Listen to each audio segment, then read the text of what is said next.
वर्ष 2025 के भीतर मीन राशि के जातकों की कैसी यात्रा रहने वाली है। शनि की 7.5 से आप परेशान हैं। 29 मार्च 2025 के बाद और बदलाव आने वाला है। 7.5 का दूसरा चरण आप पर प्रारंभ होगा और 7.5 का दूसरा चरण इस समय थोड़ी सी और दिक्कतें आपको देखने को मिलेंगी। यदि आप सही मेथड से काम नहीं करते हैं, यदि आप अपने कार्य को प्लानिंग से नहीं करते हैं, तो कहीं ना कहीं मीन राशि के जातकों को दिक्कतें देखने को मिलेंगी। लेकिन सबसे अच्छी बात यह है 18 मई 2025 के बाद राहु का संचरण आपकी राशि से हट जाएगा और राहु का संचरण हटेगा तो कुछ तो आपको लाभ देखने को मिलेगा।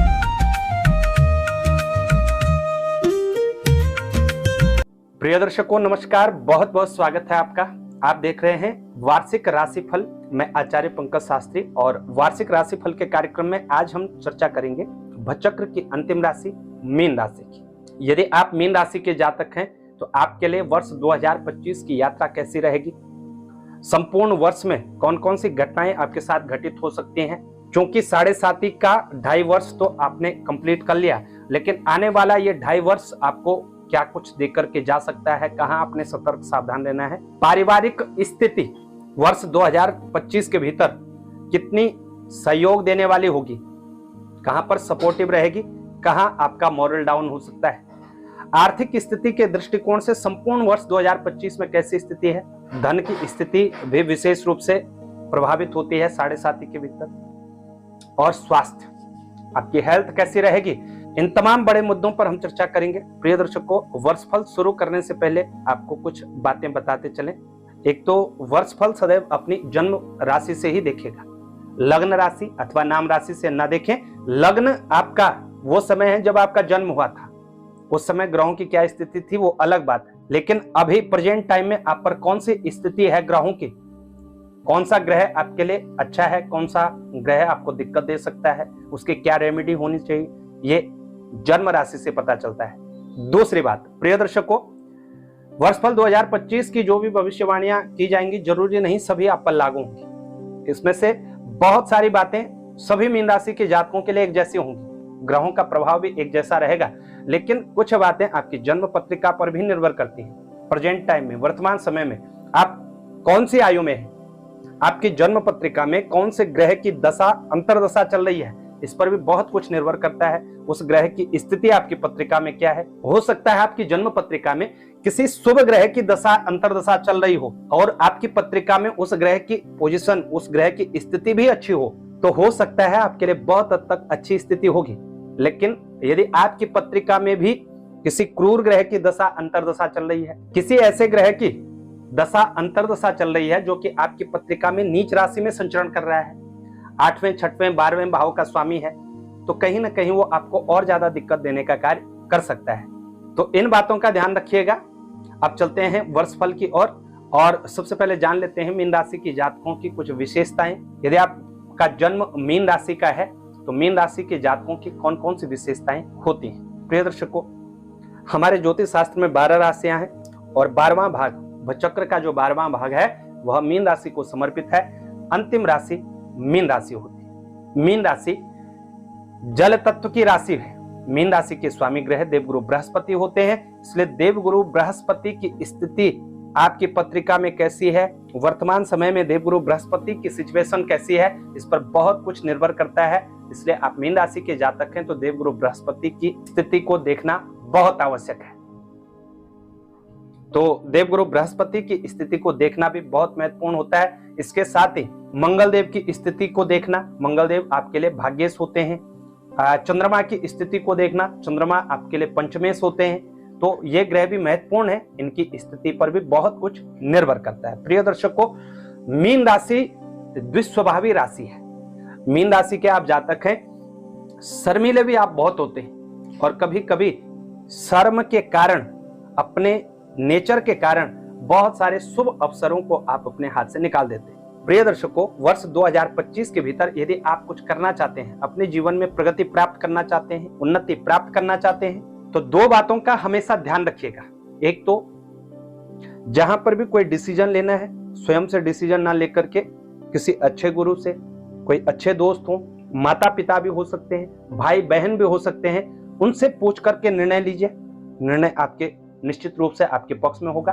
और दूसरा, वर्ष 2025 के भीतर शर्म से आपको दूर रहना चाहिए। अपने स्वभाव में जो शर्म है, शर्म को बाहर करिए, तभी आपका कल्याण होगा। अब क्योंकि मीन राशि जो है जल तत्व की राशि है, तो मीन राशि के जातकों को जल तत्व से संबंधित समस्याएं देखने को मिल सकती हैं, यानी कफ जनित रोग आपको परेशान कर सकते हैं। वर्ष 2025 के भीतर भी आपने स्वास्थ्य को लेकर के सतर्क सावधान रहना है। आपको कफ जनित रोग अत्यधिक रह सकते हैं, वायरल फीवर, जुकाम, खांसी आपको परेशान कर सकता है। ओवर थिंकिंग करने से वर्ष 2025 के भीतर आपने जरूर बचना है, इस बात का भी आपने ध्यान रखना है। प्रिय दर्शकों, आप मीन राशि के जातक हो, वर्ष 2025 के भीतर आप 24, 28, 33, 38 और 45 वर्ष के हैं। ध्यान से सुनिएगा, मीन राशि के आप जातक हैं, वर्ष 2025 के भीतर 24, 28, 33, 38 और 45 वर्ष के भीतर हैं, तो निश्चित ही वर्ष 2025 आपके लिए बहुत बड़ी सौगात लेकर के आ रहा है। इस वर्ष आपका कहीं ना कहीं अच्छा लाभ आपको जरूर देखने को मिलेगा। वहीं प्रिय दर्शकों, आप मीन राशि के जातक हो, वर्ष 2025 के भीतर आप 8, 13, 36 और 48वें वर्ष के भीतर हैं, तो कहीं ना कहीं आपको सतर्क सावधान रहना होगा। आपको हेल्थ से रिलेटेड इशू परेशान कर सकते हैं, नौकरी के क्षेत्र में आपको दिक्कतें आ सकते हैं, फाइनेंशियल इशू आपको परेशान कर सकता है, तो आपको बहुत सतर्क सावधान रहना चाहिए। ये आपकी कुछ विशेषताएं। चलते हैं आपके वर्ष फल की ओर और सबसे पहले देख लेते हैं नववर्ष प्रवेश की कुंडली को।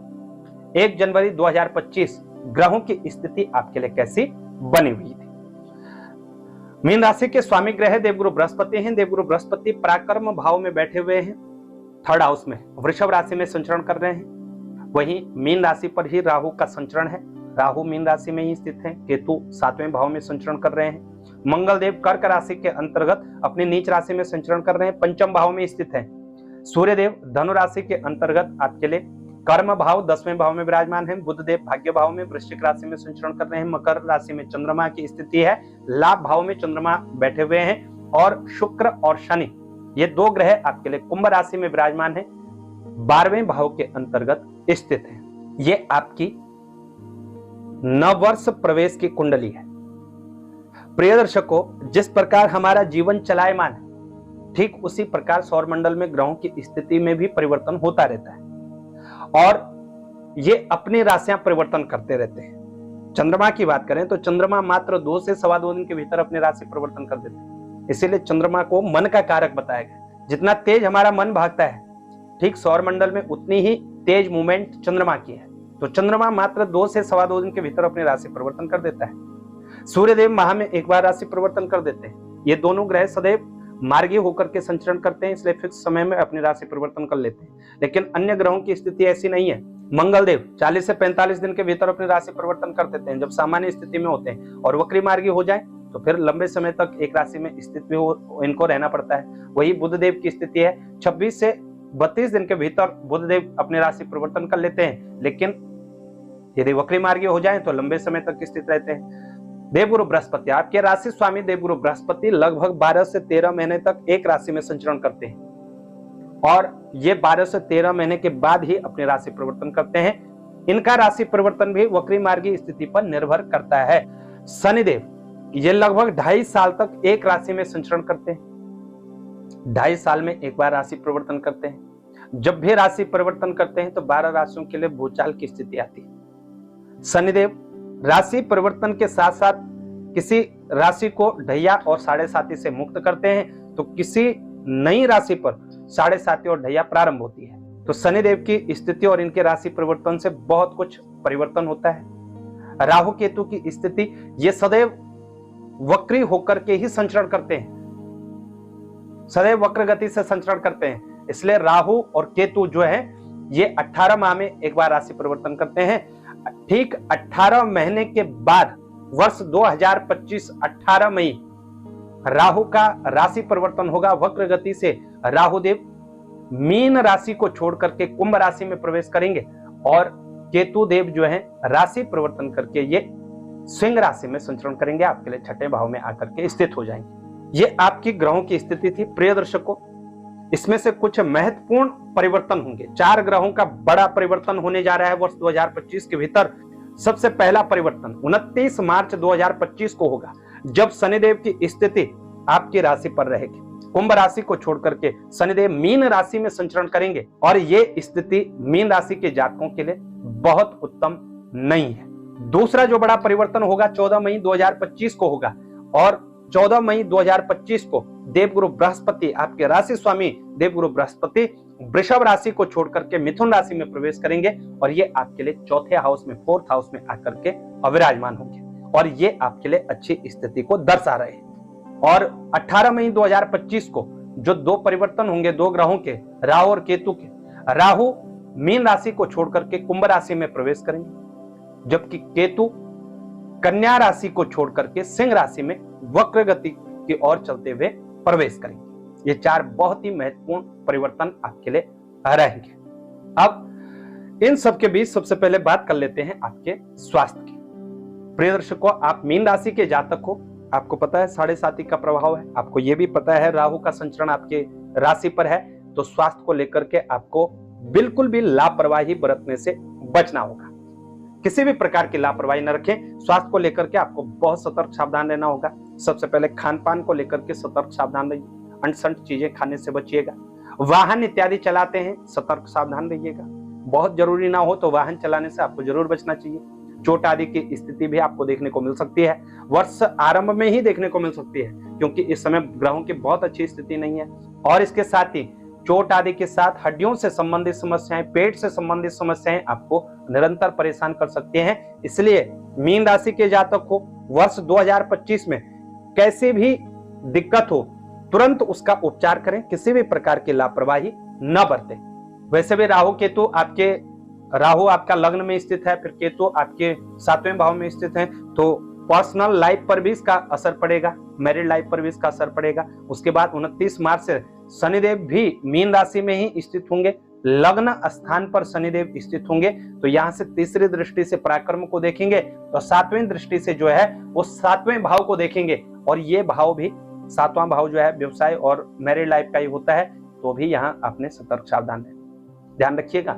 शनिदेव जहां बैठते हैं उस भाव से रिलेटेड तो जितना भी सुख दुख दें वो अलग बात है, लेकिन जहां दृष्टि पड़ती है इनकी वो थोड़ा खतरनाक हो जाता है, इसलिए वहां सतर्क सावधान रहना है। एक और बात आपको बताते चले, जब भी वर्ष फल, राशि फल या लग्न फल कुछ भी आपको प्राप्त हो किसी भी वीडियो में, एक हमारे ही चैनल पर नहीं किसी भी चैनल पर आप देख रहे हैं, तो इस बात का जरूर ध्यान रखिएगा, आपको डराने के लिए कोई भी राशि फल या वर्ष फल नहीं बताता है, बल्कि आप सतर्क सावधान रहें, इसीलिए वर्ष फल या राशि फल बताया जाता है।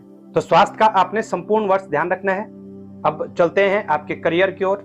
मीन राशि के आप जातक हैं, करियर को लेकर के मत पूछिएगा, क्योंकि बहुत ज्यादा भागदौड़ होने वाली है, बहुत ज्यादा परेशानियां भी आएंगी। लेकिन प्रिय दर्शकों, जब ठोकरें नहीं खाओगे तो संभलोगे कैसे? ठोकर खानी आवश्यक है जीवन में। बड़े बूढ़े कह गए बादाम खाने से अकल नहीं आती, ठोकर खाने से अकल आती है। तो इसलिए ठोकरें खानी पड़ेंगी, भागदौड़ अधिक होगी। इस टाइम पीरियड में इस संपूर्ण वर्ष आपको ऐसा लगेगा कि मेरे साथ कोई नहीं है, कभी कभी ये भी फील हो सकता है कि मेरा कोई नहीं, ऐसी स्थिति देखने को मिल सकती है। लेकिन ये आपका संघर्ष का ही समय है। खूब संघर्ष करो, खूब मेहनत करो, जितना पसीना बहाना हो उतना पसीना बहाओ। अपने कार्य क्षेत्र में किसी भी प्रकार का टाल मटोल मत करो, अपने कार्य क्षेत्र में किसी भी प्रकार के बहाने मत मारो। बहाने मारने की जगह आप खूब पसीना बहाओ। निश्चित ही आज नहीं तो कल, कल नहीं तो परसों सफलता आपके हाथ जरूर लगेगी। यदि आप मीन राशि के जातक हो, हर राशि फल में आपने सुना होगा 7.5 है, ये हो जाए वो। ग्रहों का प्रभाव अपनी जगह, आपका अपने कर्म का प्रभाव आपकी जगह। आज का किया हुआ अच्छा कार्य, आज ईमानदारी से जो आप काम कर रहे हैं, उसका भविष्य में आपको 101% लाभ देखने को मिलेगा। आपका अच्छा कार्य कभी कोई रोक नहीं सकता। वो बात अलग है कि अभी ग्रहों की स्थिति आपके पक्ष में नहीं है, तो कार्य क्षेत्र को लेकर के खूब भागदौड़ करने वाले हैं, बहुत ज्यादा दिक्कतें रहेंगी, खूब पसीना बहाने वाले हैं। कभी कभी आप खिन्नता भी आपके भीतर आ सकती है। जॉब करते हैं तो जॉब छोड़ने का मन करेगा, आपको खूब भगाया जाएगा, खूब मेहनत करवा दी जाएगी, मेहनत सारी आप करेंगे और क्रेडिट कोई और लेकर के जाएगा। ऐसी स्थिति भी आपको देखने को मिल सकती है, क्योंकि कर्मनिष्ठ ग्रह है शनिदेव। शनिदेव जब लग्न में आ जाए तो संघर्ष फिर अपनी पीक पर होता है, तो संघर्ष अधिक होगा, इसमें कोई दोहराई नहीं। लेकिन संघर्ष के साथ ही हमें आगे बढ़ना है। इस बात को हमने मन में गांठ बांध लेनी है और निश्चय ले लेना है कि संघर्ष चाहे जितने भी हों, हम हार नहीं मानेंगे, तभी आगे बढ़ेंगे। तो मीन राशि के जातक को कार्य क्षेत्र का थोड़ा ध्यान रखिएगा। हाँ, 14 मई 2025 के बाद जब देवगुरु बृहस्पति का राशि परिवर्तन होगा, देवगुरु बृहस्पति चौथे हाउस में आएंगे। यहाँ पर कारक नहीं होते, लेकिन जहां इनकी दृष्टि पड़ेगी कर्म भाव पर, वहां पर निश्चित ही शनिदेव की भी दृष्टि रहेगी और देवगुरु बृहस्पति भी दृष्टि डालेंगे, स्वराशि का दृष्टि डालेंगे। तो कार्य क्षेत्र में कुछ उतार चढ़ाव के बावजूद आपको अच्छी सफलताएं भी देखने को मिलेंगे। लेकिन जनवरी, फरवरी, मार्च, अप्रैल और मई 5 महीने आपको बहुत सतर्क सावधान रहना होगा। इनकम की सिचुएशन देखें तो प्रिय दर्शकों, वर्ष 2025 के भीतर जो रेगुलर इनकम के आपके लॉर्ड हैं वो शनिदेव ही बनेंगे। शनिदेव लग्न में स्थित होंगे, तो इन पर ही निर्भर करता है कि इनकम की स्थिति कैसी होगी। वैसे इनकम की स्थिति में उतार चढ़ाव आएगा, ये नहीं है कि बिल्कुल नहीं आएगी, उतार चढ़ाव आएंगे। कुछ मामलों में आपको बहुत अच्छा लाभ भी होगा, लेकिन जब आप उस सही इनकम का सही से प्रयोग करेंगे, सही से उपयोग करेंगे, यानी किसी माह आपका अच्छा पैसा बच रहा है तो उसका सेव करिए, बचाइए। हो सकता अगले महीने आपको उसकी सख्त जरूरत पड़े, तो उसको सेविंग करके रखिएगा, तभी वो आगे आपके काम आएगा। इस बात का आपने ध्यान रखना है। हर माह आपको अच्छा लाभ नहीं हो सकता है, इस बात को आप भी जानते हैं और ये सामान्य बात भी है। लेकिन आपके लिए इस भाव से रिलेटेड ग्रह जो है वो शनिदेव है, तो शनिदेव की स्थिति को आपने भांपना है, शनिदेव की स्थिति को जांचना है, उसके बाद ही आप खर्च करें। व्यर्थ के खर्च करना, व्यर्थ की यात्राएं करने से, व्यर्थ में पैसा उड़ाने से आपको जरूर बचना है। तो इन बातों का ध्यान रखिएगा। वर्ष 2025 में 14 मार्च से 13 अप्रैल सूर्यदेव मीन राशि के अंतर्गत रहेंगे। इस समय सूर्य और शनि की युति बनेगी। इस समय माता पिता के साथ आपके संबंध बिगड़ सकते हैं, इस बात का थोड़ा ध्यान रखिएगा। माता पिता के साथ संबंध बिगाड़ने से जरूर बचिएगा, तो यहाँ पर ध्यान रखिएगा। 6 जून से मंगल की दृष्टि मीन राशि पर रहेगी। इस समय क्रोध अधिक होगा, उत्तेजना अधिक होगी, जल्दबाजी आप करेंगे, जल्दबाजी करने से आपको बचना है। और 18 अक्टूबर से 5 दिसंबर देवगुरु बृहस्पति जो है कर्क राशि के अंतर्गत आएंगे, उच्च राशि इनकी होगी। ये समय स्टूडेंट के लिए, प्रेम संबंधों के लिए और संतान प्राप्ति के लिए बहुत ही उत्तम रहेगा। 18 अक्टूबर से 5 दिसंबर के मध्य कोई भी ऐसा मौका मिले तो उसका लाभ आपको जरूर ले लेना चाहिए। प्रिय दर्शकों, ये रहा मीन राशि का वर्षफल। बहुत सारी समस्याएं हैं, अब इन समस्याओं का क्या समाधान है वो भी सुन लीजिएगा। वर्ष 2025 के भीतर देवगुरु बृहस्पति की निरंतर आराधना करनी है। ये एक खाली पेज पर लिख लीजिएगा, सुबह सुबह देख लीजिएगा उसको। देवगुरु बृहस्पति की आराधना करें, सात्विक रहें, सात्विक भोजन करें, व्यर्थ का वाद विवाद न करें। ये सब चीजें आप लिख लीजिएगा और यही आप करिएगा। आप पर चाहे 7.5 का प्रभाव हो, चाहे राहु केतु का प्रभाव है, सारे प्रभाव धीरे धीरे धीरे धीरे अपने आप समाप्त। देवगुरु बृहस्पति की यथाशक्ति आराधना करिएगा। गुरु गायत्री मंत्र का जप कर सकते हैं। सूर्य देव की आराधना विशेष रूप से करिएगा, सूर्य देव की जरूर आराधना करिएगा।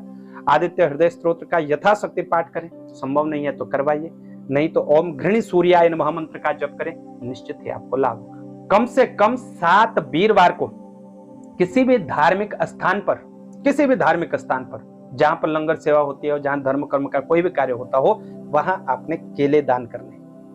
केले का दान करें अपने सामर्थ्य के अनुसार, जितना आप कर सकते हैं केले बंटवाइए। तो लेकिन इसके साथ ये भी ध्यान रखिएगा कि वो केले आपने नहीं खाने, सिर्फ बंटवाने।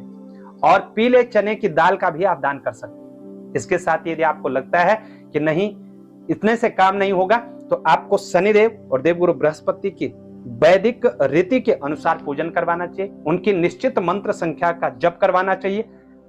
निश्चित ही आपको बहुत अच्छा लाभ देखने को मिलेगा। और यदि देवगुरु बृहस्पति आपकी पत्रिका में शुभ हैं, गोचर के अंतर्गत भी अभी शुभता ही दे रहे हैं, शुभ हैं, तो आपको एक पुखराज रत्न धारण करना चाहिए। अन्यथा देख लीजिएगा यदि बृहस्पति शुभ हैं और पुखराज लेने का पैसा नहीं है, तो केले की जड़ देवगुरु बृहस्पति की होरा में आप धारण करें, निश्चित ही आपको लाभ देखने को मिलेंगे।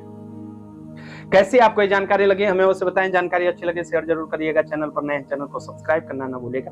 ज्योतिष से रिलेटेड सभी जानकारियों के लिए, जन्म पत्रिका बनवाने के लिए, जन्म पत्रिका दिखाने के लिए, या आप कोई भी जानकारी प्राप्त करना चाहते हैं, नंबरों पर आप संपर्क कर सकते हैं। आज के लिए इतना ही, हमें दें इजाजत, तब तक के लिए नमस्कार।